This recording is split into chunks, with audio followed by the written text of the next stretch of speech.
You are the protagonist of your own story.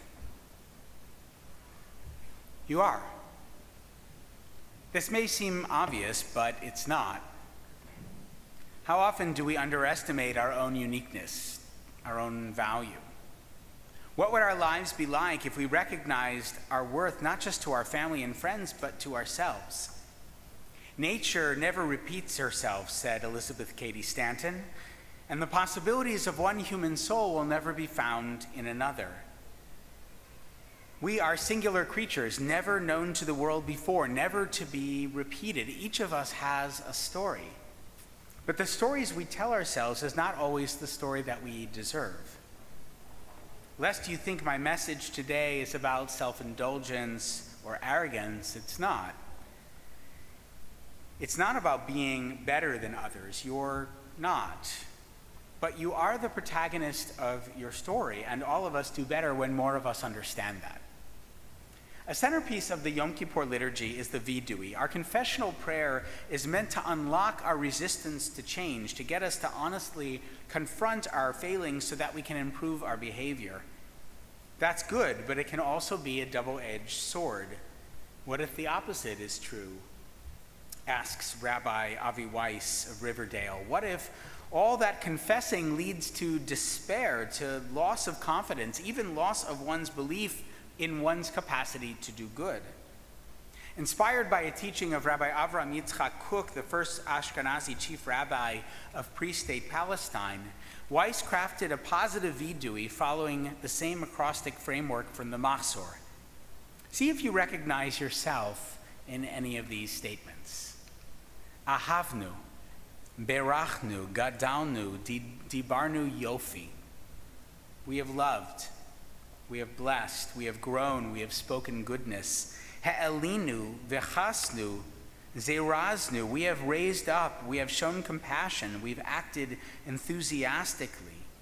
Chamalnu, tipachnu emet. We have been empathetic. We've cultivated truth. Ya'atznu tov, kibadnu, lamadnu, machalnu. We have given good advice. We've respected. We've learned. We've forgiven. Nichamnu, salalnu, orarnu. We have comforted. We have been creative. We have stirred. Pa'alnu, tzadaknu, kivinu la'aretz. We have been spiritual activists. We have been just. We have longed for Eretz Yisrael. Richamnu, shakadnu. We have been merciful. We have given full effort. Tamachnu, tarabnu, tikanu. We have supported, we have contributed, we have repaired. You are the protagonist of your own story. But let's be clear.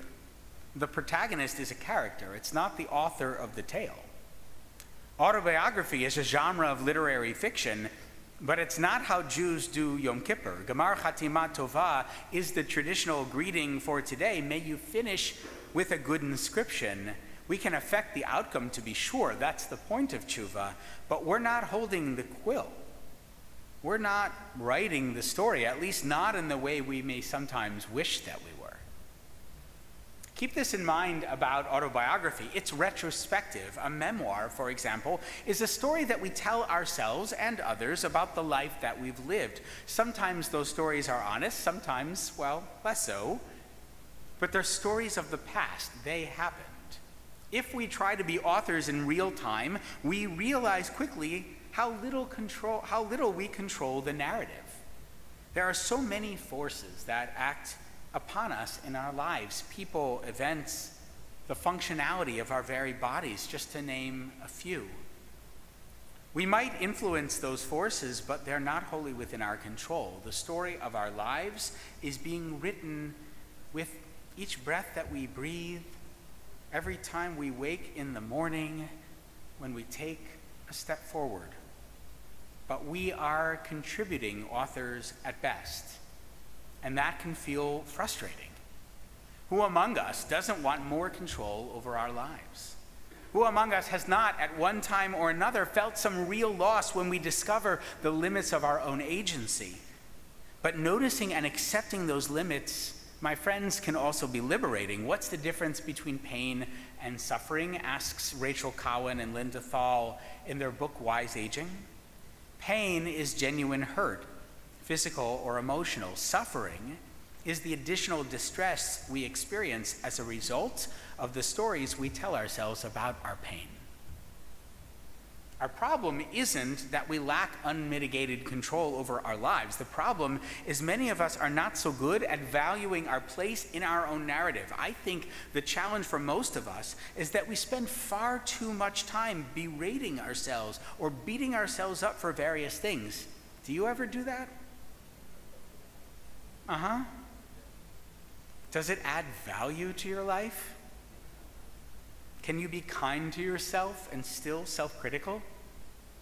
Are self-improvement and self-love mutually exclusive, or are they mutually reinforcing?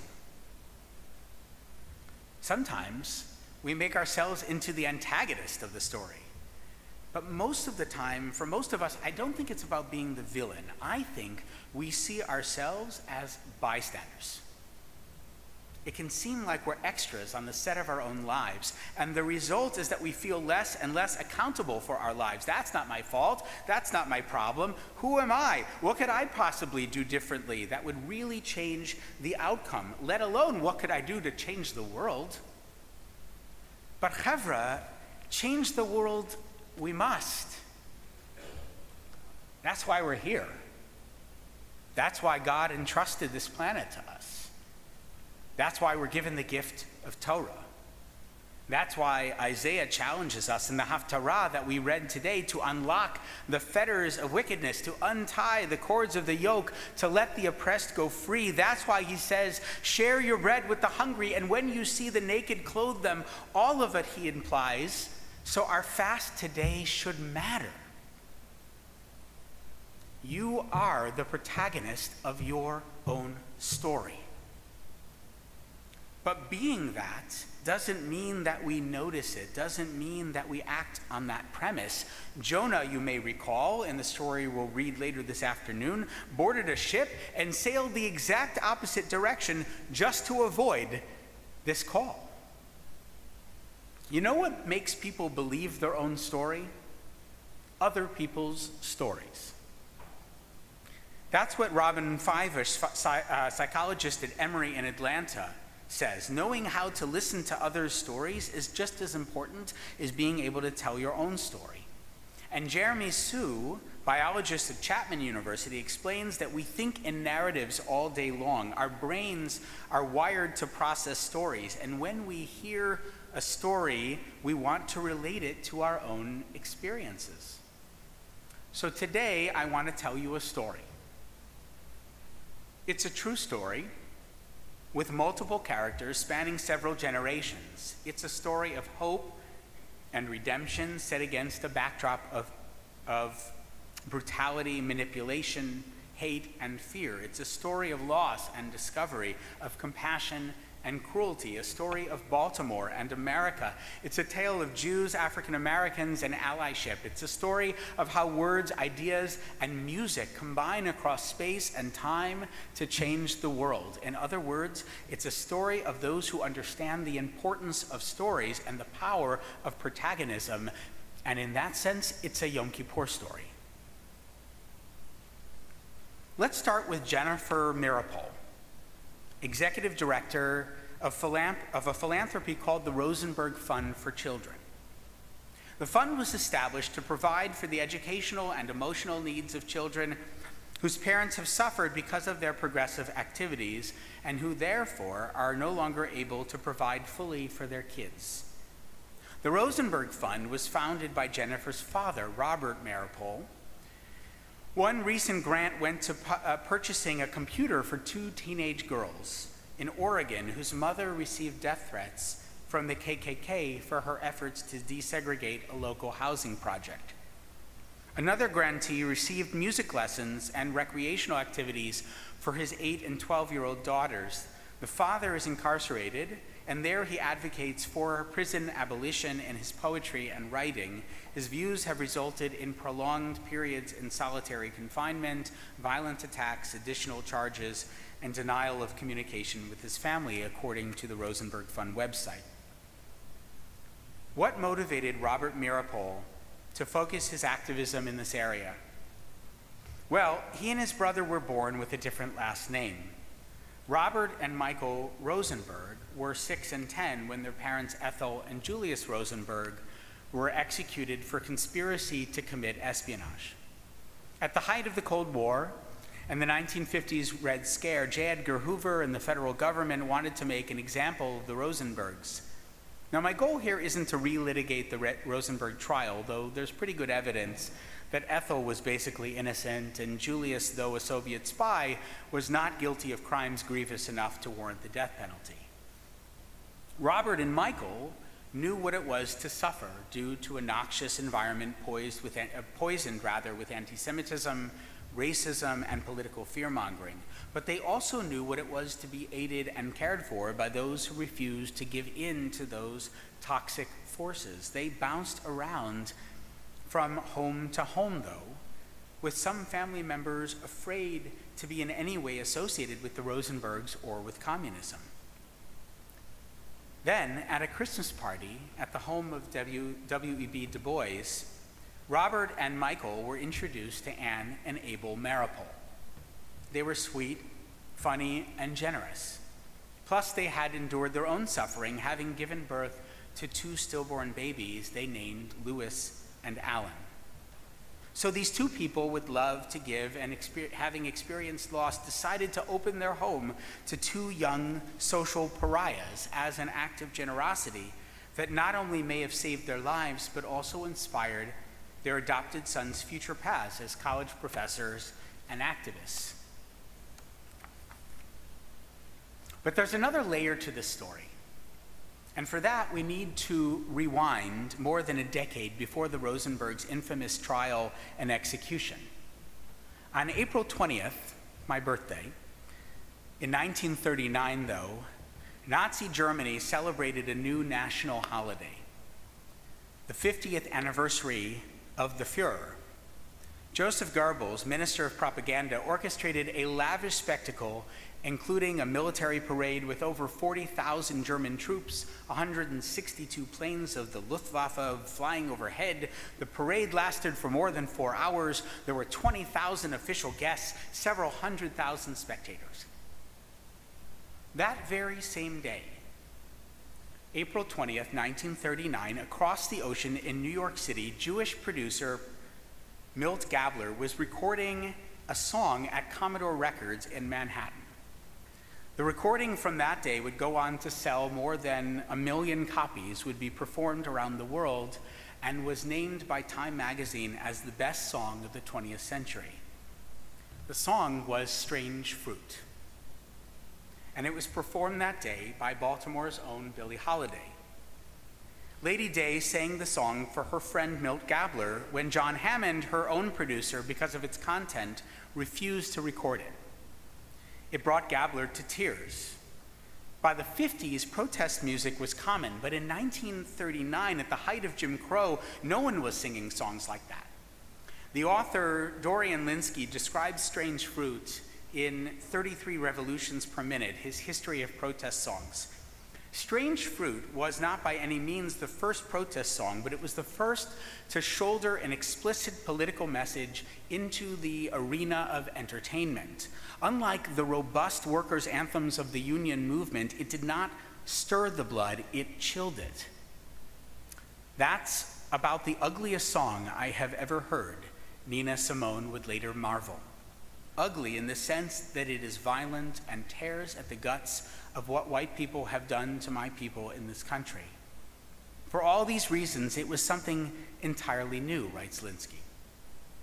Up to this point, protest songs functioned as propaganda, but Strange Fruit, says Lynskey, proved that they could also be art. Hundreds of artists have covered the song over the years, including Nina Simone herself, but none of them, I hope you'll agree, compare to Billie Holiday's evocative and ruthless rendition, which she bravely performed again and again around the world, and if you believe the recent biopic, was a significant factor in her arrest and imprisonment on drug charges. But as you may know, while Lady Day defined Strange Fruit, even as she redefined jazz, she didn't write the song herself.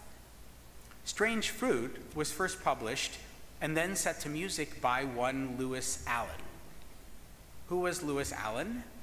It's the pen name that Abel Maripol selected in memory of his two stillborn children.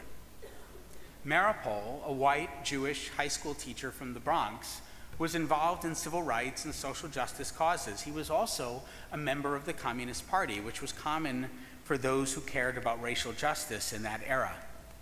In 1937, Maripol saw the Lawrence Beitler 1930 photograph depicting the murder of Thomas Shipp and Abram Smith, two young black men lynched by hanging from a tree before a huge crowd in Marion, Indiana. The iconic photograph haunted Maripol and spurred him to write and publish a poem that he called Bitter Fruit.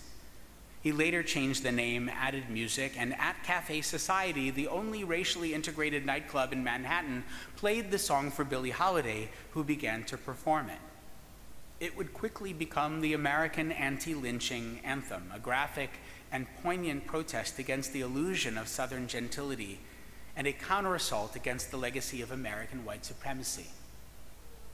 Years later, Robert Maripol would explain that starting the Rosenberg Fund for Children was his version of what his adoptive father Abel did in writing Strange Fruit and what Billie Holiday did in singing it. These were not and are not bystanders. They are the protagonists of their stories. Where might we locate ourselves within them, even if our actions aren't at the same scale? Would we help a stranger? Would we support a movement that does not directly benefit us? Would we insist on speaking unpopular truths? Do we pay forward the kindnesses shown to us in our lives? To be a protagonist isn't to be perfect. All compelling characters have faults. What makes a protagonist is that they're worth rooting for. Ahavnu, we have loved. Berachnu, we have blessed. Gadalnu, we have grown. Dibarnu yofi, we have spoken well. Are you the protagonist of your story? Yes, you are. All of us can do better, some of us much better, but every one of us has done good. All of us, my friends, are worth rooting for.